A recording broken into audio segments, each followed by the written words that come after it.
Lorsque vous voyez ce rassemblement, vous pouvez penser qu'il s'agit de plusieurs familles, mais il s'agit en effet des membres d'une seule famille.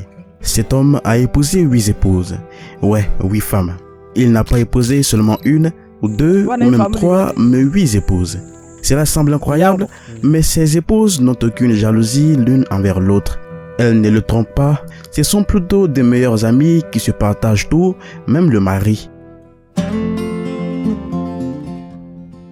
Quand j'étais au Kenya, j'ai rencontré Kadel Rimono, un homme avec la plus grande famille de toute cette région.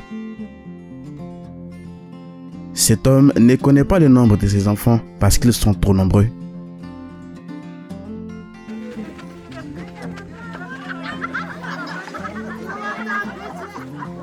Il a construit son village où ne vivent que ses femmes. C'est l'une des plus grandes familles du Kenya où cet homme a plus de 50 enfants avec 8 femmes.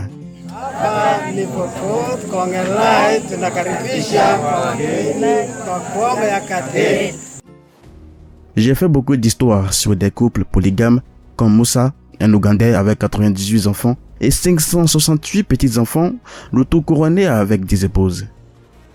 J'ai également rencontré un Kenyan qui prétend qu'il est trop sage pour n'avoir qu'une seule femme, alors il en a épousé 15 avec plus de 100 enfants. Tous ces hommes partagent les mêmes similitudes sur le fait d'amener plusieurs épouses, mais celui-ci est différent. Vous pouvez vous demander ce qui rend l'histoire de Kadel si intéressante, c'est qu'il ne va jamais derrière une femme. Quand il veut épouser une nouvelle femme, ses épouses sont celles qui doivent s'approcher, choisir et lui apporter la nouvelle femme. Mais qu'est-ce qui est si spécial avec cet homme et pourquoi ces femmes continuent de lui amener d'autres femmes? Je suis de retour au Kenya et aujourd'hui, j'ai fait un très long voyage. Un voyage si long que mon véhicule est tombé en panne. Nous avons dû attendre qu'un mécanicien le répare afin de reprendre le voyage, mais j'ai finalement rencontré cet homme et il est prêt à nous en dire plus sur sa grande famille. Je m'appelle Kadel Rimono. Je commence par vous accueillir ici chez moi. Je dis souvent à mes femmes que les visiteurs sont des bénédictions. Alors s'il vous plaît, sentez-vous comme chez vous. Toutes les personnes que vous voyez rassemblées ici, ce sont des membres de ma famille. Pour beaucoup de gens, c'est trop pour une seule personne, mais pour lui, c'est normal et il dit qu'il est un homme fier et heureux d'avoir une si grande famille. C'est ma famille et ce n'est rien de spécial. Le seul problème auquel je suis confronté actuellement, c'est l'éducation de mes enfants. Avant, ils étaient trop jeunes pour aller à l'école. Ils s'asseyaient ici, mangeaient puis dormaient. Mais aujourd'hui, ils sont âgés et ont besoin d'aller à l'école et d'étudier pour un meilleur avenir. Dans cette région, il est le seul à avoir pratiqué la polygamie, coutume d'avoir plus d'une femme. Mais comment a-t-il eu cette idée? Est-il satisfait de ses 8 femmes ou en épousera-t-il encore?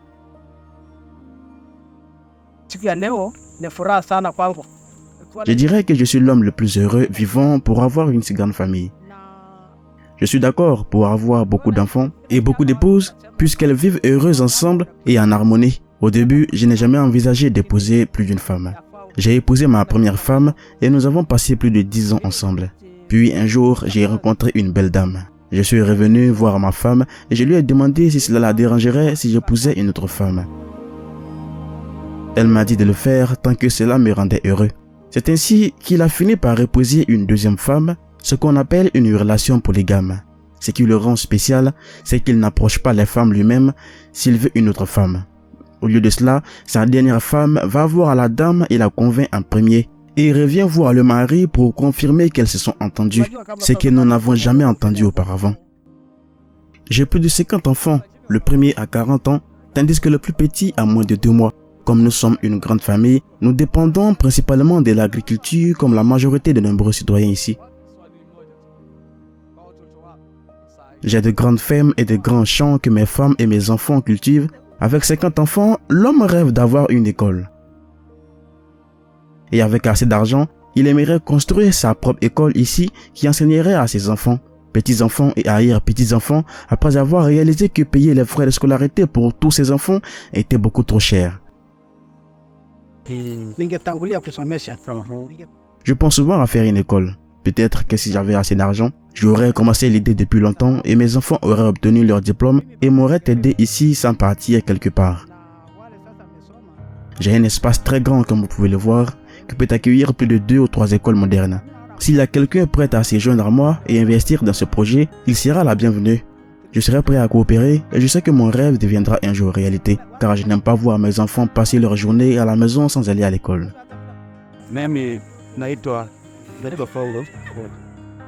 Je m'appelle Polo et je suis le 4e garçon. J'ai abandonné l'école par manque d'argent. Mon père avait beaucoup d'argent, mais il ne l'a jamais gardé en banque.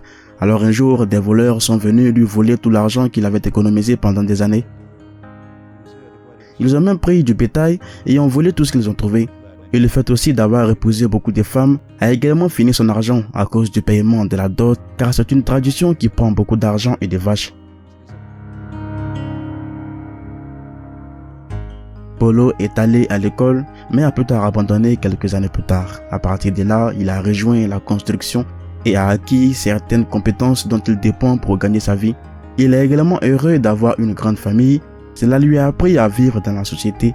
Un autre avantage est qu'il a beaucoup de figures maternelles qui le respectent et le traitent comme leur propre enfant.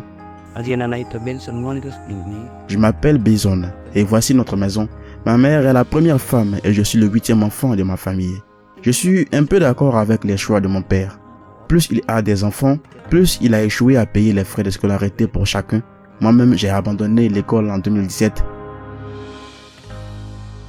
Il n'est pas encore marié, mais il dit que même quand il le fera, il préférera ne pas suivre les traces de son père pour des raisons personnelles. Il avait de grands rêves et aspirait à devenir un médecin, mais ses rêves ont été écourtés par manque de moyens. Mais il croit toujours que son temps viendra.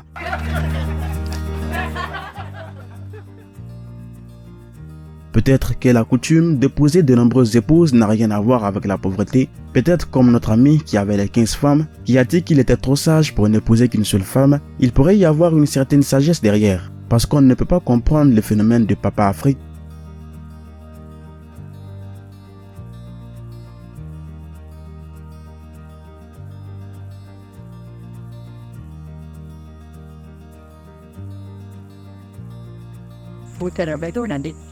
Nous avons également parlé à certaines des épouses de cet homme. Je m'appelle Rebecca, je suis la 2e femme et j'ai donné naissance à 9 enfants. Honnêtement, la façon dont je suis venu ici, c'est unique car je n'ai jamais pensé que je serais ici avant. Mais après un accueil chaleureux de la première femme, je me suis sentie heureuse. Puis j'ai partagé l'homme avec la première femme pendant 12 ans et c'est à ce moment-là que mon mari a décidé d'épouser une 3e femme. Mais avant de l'amener, il m'a d'abord parlé, il peut continuer à épouser les femmes qu'il veut.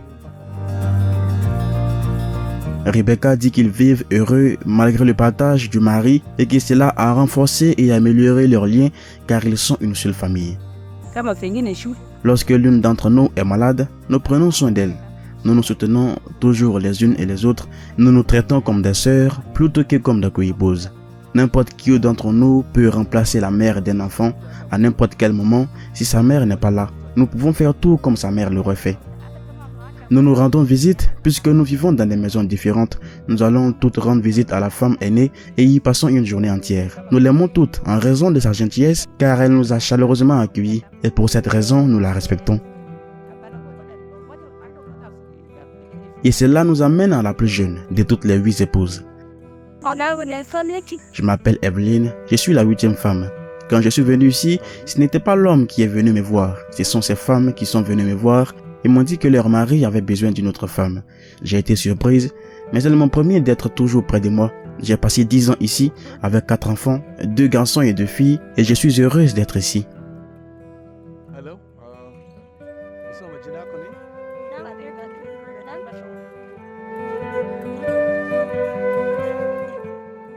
On pourrait penser qu'un homme avec 8 femmes lutterait pour maintenir l'harmonie et la paix au sein de sa maison. Mais Kadel n'est pas un homme ordinaire et ses femmes sont extraordinaires en soi. Dans un monde où les taux de divorce ont grimpé en flèche, en embrassant l'amour, l'unité et un dévouement inflexible envers leur famille.